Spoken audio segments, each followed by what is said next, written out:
अम्मा को तलाक लेने का मशवरा दिया है, आयशा ने बताया मुझे। मैंने ही बोला था उन्हें।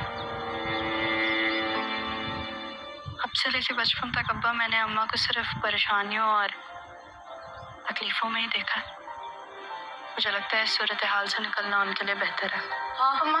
इंतहाई मजबूत अरूज की बुलंदियों पे जाने वाला ये मायरी ड्रामा, जब तक नमान अजाज इसके अंदर मौजूद था, एक इंतहाई मजबूत कहानी किरदार इसके अंदर पिन्हा था। लेकिन जूं नमान अजाज इससे दूर हो गया, इस ड्रामे ने एक ख़ास किस्म का पहलू जो है वो अपना लिया। दोस्ती को परवान चढ़ाना और मियाँ बीवी के रिश्ते को ख़त्म कर देना, जो इस्लामिक नुक्ता नज़र से एक मज़बूत रिश्ता था, दोस्ती के ऊपर प्रचार करना, ये बाद में इसकी ग्रिप जो है कमज़ोर होती गई।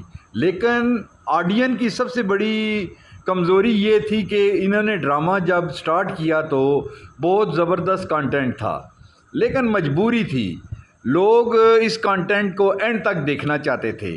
लेकिन आखिर में क्या हुआ कि इस्लामिक रिश्ते, मियाँ बीवी के रिश्ते को नाकाम करके दोस्ती के रिश्ते को प्रचार कर दिया गया। दरमियान में इतना टाइम ज़ाया किया ऑडियन का कि ऑडियन कई बेशुमार जो है इस ड्रामे को एंड तक देखने से भाग गए। क्या एक आथर या ARY या कोई भी कंपनी है जिसका मैं नाम सॉरी ले चुका हूँ, आया आवाम को ऐसी इंटरटेनमेंट देते हैं। कभी भाभी की शादी हो रही है देवर के साथ और चचा जो है वो पसंद कर रहा है अपनी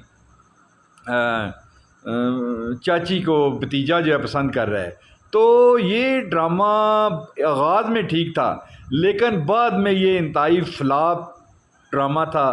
खूबसूरत अदाकारों को इन्होंने रोल दिया और घटिया लेवल पे नीचे ले गए। अफसोस है इंटरटेनमेंट करने वाले ये डायरेक्टर और ये आथर जो हैं, ये इस कौम को, नौजवान नस्ल को क्या दे रहे हैं।